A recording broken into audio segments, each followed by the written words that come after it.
Hello, and welcome to myfinanceteacher.org.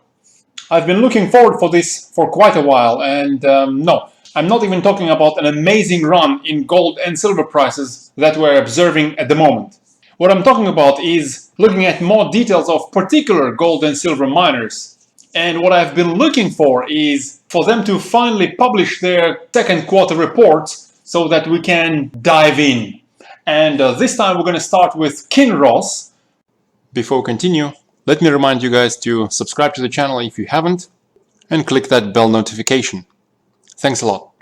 Particularly because Mike over here just yesterday suggested that we have a look at Kinross again now that the gold price is above $2,000, and also, as Mike suggests, because their debt numbers have significantly reduced.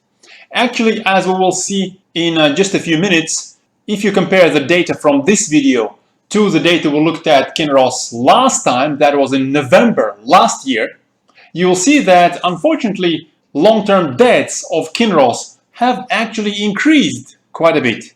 But we'll come to that in a minute. By the way, last time we looked at Kinross in November last year, the price was just over $4. At the moment, the price is just over $9. So it's been doing quite well, as we suggested last time. Generally, what we're going to look at in this video is, of course, gold price. We're going to look at reserves. There have been some comments on my YouTube channel about the math that sits behind this valuation. And the math is basically, I'm just trying to estimate the value of the reserves in the ground. Of course, I want to subtract the debts that the company has, divide that by the number of shares outstanding, take account of the time value of money because it will take time for those reserves to be digged out of the ground, and add some bonus for insider shares, as insiders might turn out to be strong hands that will not sell very easily, adding a bonus to the price. So let's start with the gold price. As usual, I'm going to look at three scenarios: balanced, conservative, and optimistic. For the balanced scenario, I'm going to take the price of $2,006. That's just 2% below the current spot price, which is somewhere at about $2,040 at the moment. For the conservative scenario, I'm going to reduce this balanced price by 10%, giving me $1,806 per ounce. And for the optimistic scenario, I'm going to add 10% to the balanced price, giving me $2,207 per ounce. And as this sort of analysis for the miner in general, rather than the gold price, tends to work in the long term rather than the short term, because we're looking at fundamental value of reserves in the ground, you can think of these gold prices as an average price over the next long term, say over the next several years. Next, move on to the reserves that the company has and their costs of producing gold.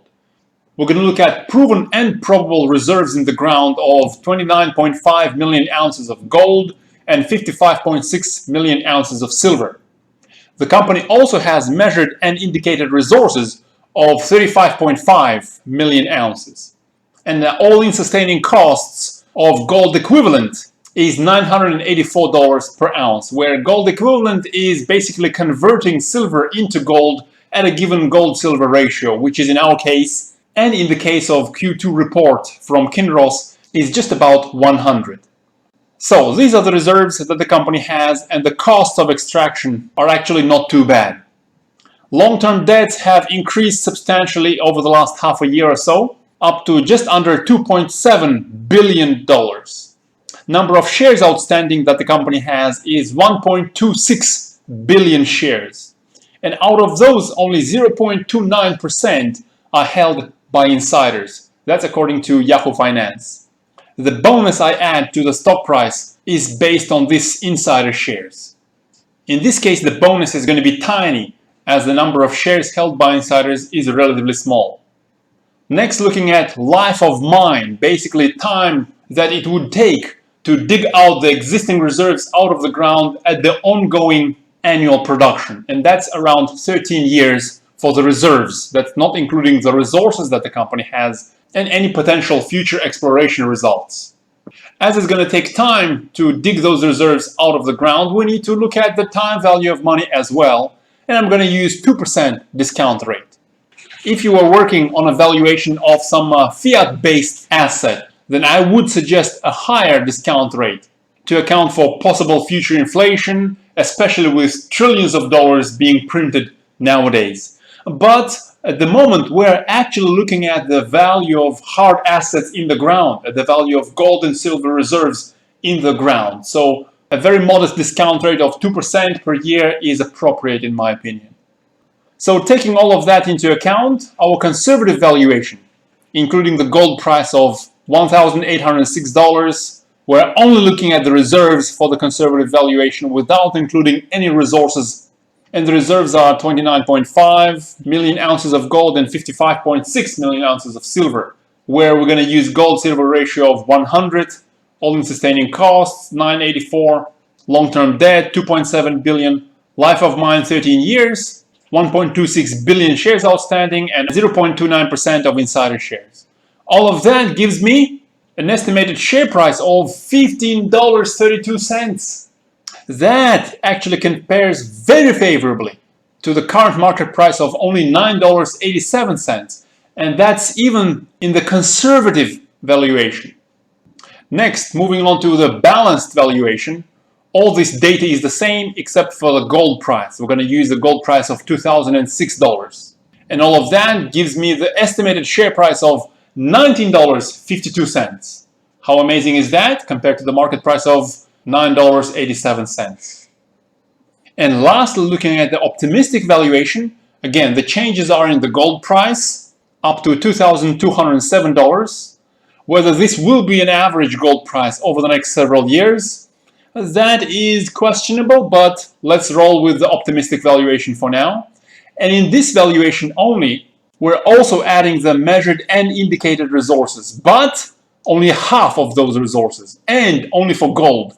We don't add the silver resources here. So even though this is optimistic scenario, we're still trying to keep it relatively safe because we only include half of the gold resources and we don't look at any of the exploration potential either. So we add just under 18 million ounces of gold to our valuation and increase gold price.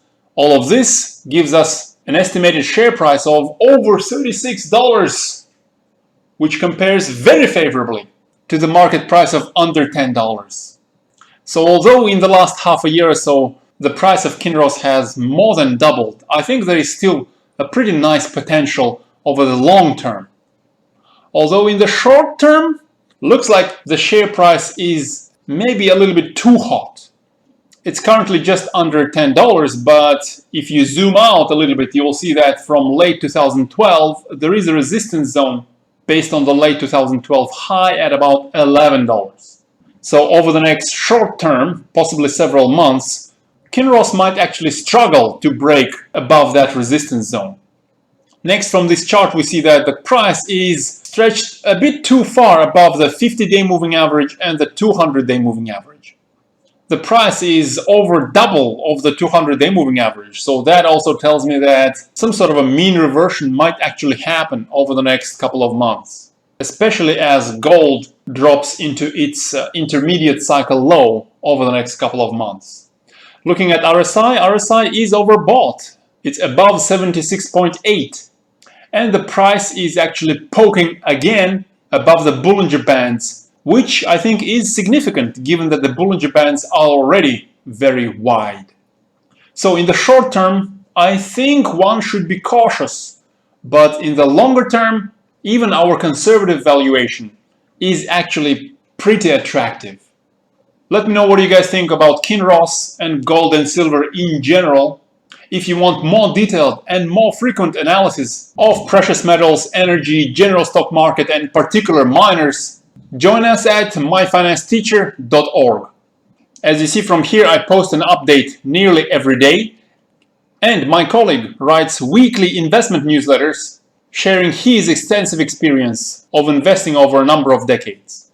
In addition, we also have our fictitious portfolio going on, where the trades actually resemble my personal trades quite a lot, and this portfolio tracks all the minute details of what's happening to our trades. So check us out at myfinancesteacher.org. For now, I wish you a very nice day And I also wish you hit that like button. I would really appreciate that. Why not share the video with your friends and subscribe to the channel if you haven't? Good luck in your trades.